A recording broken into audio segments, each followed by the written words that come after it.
सन्माननीय सदस्य विक्रमजी पाचपुते।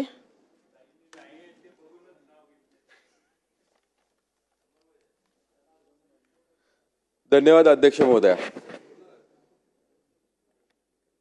मला आज या ठिकाणी पुरवणी मागण्यांवरती बोलायची संधी मिळाली त्याबद्दल आपले विशेषतः आभार मानतो। मी सार्वजनिक बांधकाम विभागाच्या मागणी क्रमांक 7 बाब क्रमांक 130 नुसार बोलण्यासाठी उभा आहे। मधल्या काळामध्ये संपूर्ण महाराष्ट्रामध्ये अतिवृष्टी झाली आणि या अतिवृष्टीमुळे अनेक रस्ते खराब झाले, रस्त्यांची दुरावस्था झाली आणि ही रस्त्यांची दुरावस्था होत असताना अध्यक्ष महोदय आमच्या मतदारसंघामध्ये नुकतीच ज्या रस्त्यांची कामं झाली होती या सुद्धा रस्त्यांची दुरावस्था आम्हाला पाहायला मिळाली। तर माझी आपल्यामार्फत सरकारला विनंती आहे की आता सध्या जे काही आपण दुरुस्तीसाठी जी काही तरतूद पाहतोय ती पुरेशी अशी दिसत नाहीये आणि एनडीआरएफच्या माध्यमातून म्हणा की काही मदत रस्त्यांसाठी होईल असं कुठेही दिसत नाहीये। त्यामुळे हे रस्ते तात्काळ दुरुस्त होणं गरजेचं आहे।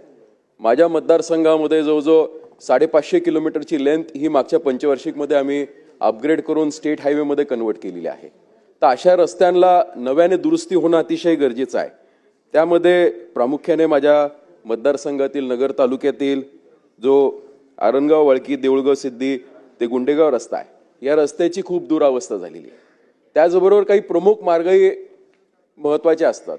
मला कधी कधी खंत वाटते की सार्वजनिक बांधकामच्या माध्यमातूनही कामं होत असताना आपण जे काही कन्सिडरेशन्स रस्त्याला पकडले जातात याच्यामध्ये कुठेतरी अपग्रेडेशन्स होणं गरजेचं आहे। मी मधल्या काळामध्ये ज्यावेळेस डिपार्टमेंटकडनं माहिती मागवली होती, माहिती मागवत असताना एक गोष्ट प्रखरपणे लक्षात आली की रस्ते हे ग्रामीण भागातले डिझाईन होत असताना जसं ग्रामविकास खातं 10 टनासाठी डिझाईन करतं त्या धर्तीवरती सार्वजनिक बांधकाम विभागाच्या वतीने ग्रामीण भागातले रस्ते हे 30-40 टनाच्या आसपास कॅपॅसिटी जाईल असे धरले जातात। पण अलीकडच्या काळामध्ये ज्या पद्धतीने सरकार शेतीला प्रोत्साहन देत आहे म्हणजे एक परिस्थिती जर पाहिली तर भारत हा कृषीप्रधान देश मानला जात होता आणि या देशाचा शेतकरी हा एक कुठेतरी आपल्या अर्थव्यवस्थेचा मणका होता। पण आज परिस्थिती पाहिली तर या जो मणका कणा जो अर्थव्यवस्थेचा होता हा कुठेतरी मोडलेला आहे। ह्या शेतकऱ्याला आपल्याला धीर द्यावा लागतो आणि हे सरकार शेतकऱ्याला धीर देत असताना वेगवेगळ्या योजना येत आहेत। त्यामुळे शेतीकडे वळण्याचं प्रमाण वाढत चाललंय।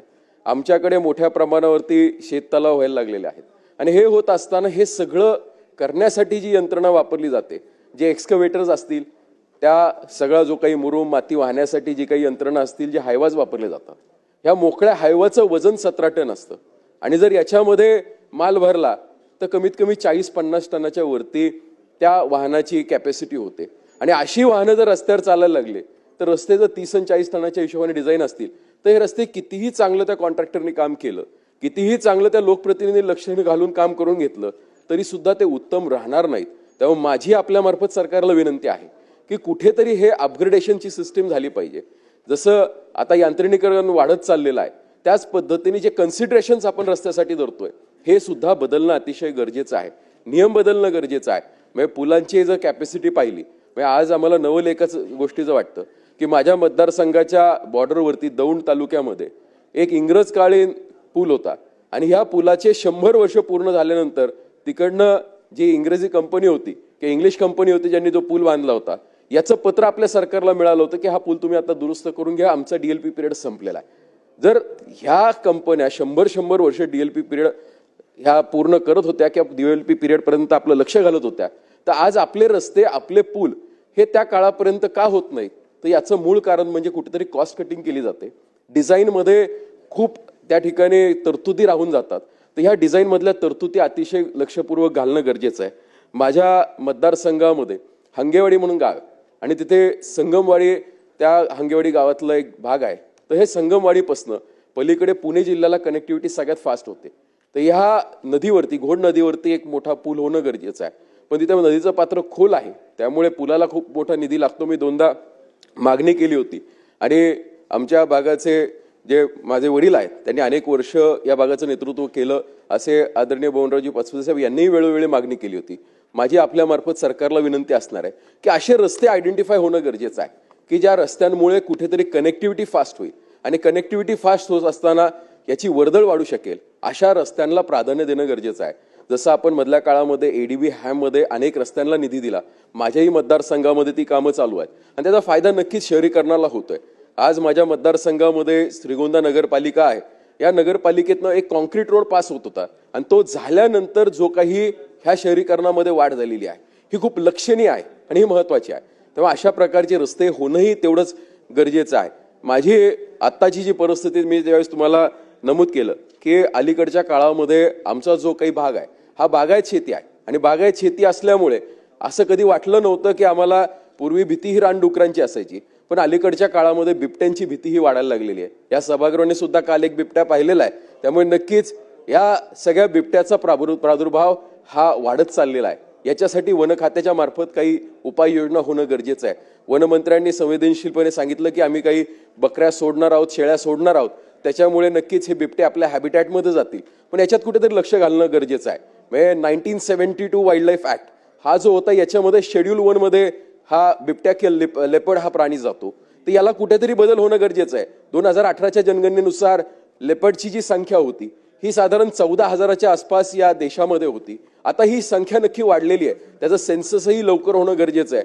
हे सेन्सस झालं तर ही वाढलेल्या संख्येमुळे आपण याला शेड्यूल 1 मधनं 2 मध्ये 4 मध्ये किंवा किंबहुना खालीही घेऊन येऊ शकतो. त्यामुळे अशा दृष्टिकोनातनं सरकारकडनं पत्रव्यवहार होणं गरजेचं आहे.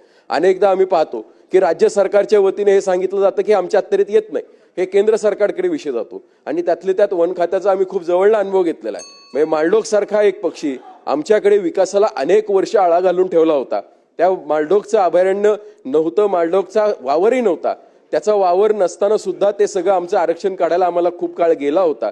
त्यामुळे माझी आपणामार्फत वन खात्याला सरकारला एक विनंती आहे की आपण जसं मालडोकचं सगळं एरिया हा रिझर्वेशन मधनं बाजूला काढला होता तसं आपण लेपर्डसाठी बिबट्यासाठी काही करू शकतो का याच्याकडे थोडंसं लक्ष केंद्रित केलं पाहिजे. आणि ते होईपर्यंत माझी आपल्यामार्फत एकच मिनिटं घेतो, माझी आपल्यामार्फत सरकारला एक विनंती आहे की हा जो आता बागायत पट्टा आहे आमच्याकडे आता सौर ऊर्जेच्या माध्यमातून अनेक शेतीपंप बसतातच, पण जे काही शेतीचे कनेक्शन्स आहेत अशांना आपण जर दिवसा वीज द्यायला सुरुवात केली, भले दिवसा 100% देता येत नसेल तर काही भाग दिवसा, काही तास दिवसा आणि काही तास हे रात्री जर वीज दिली तर नक्कीच शेतीची कामं ही दिवसा करता येतील. आणि बिबट्यांचे जे हल्ले वाढलेले आहेत ज्याच्यामुळे हा प्रशासनावरती आणि सरकारवरती जो काही ताण वाढतोय हा सुद्धा काही प्रमाणामध्ये नक्की कमी होऊ शकतो. याच्यामध्ये लक्ष घालावे अशी विनंती करतो. मला बोलण्यास संधी दिली त्याबद्दल आभार मानतो. धन्यवाद.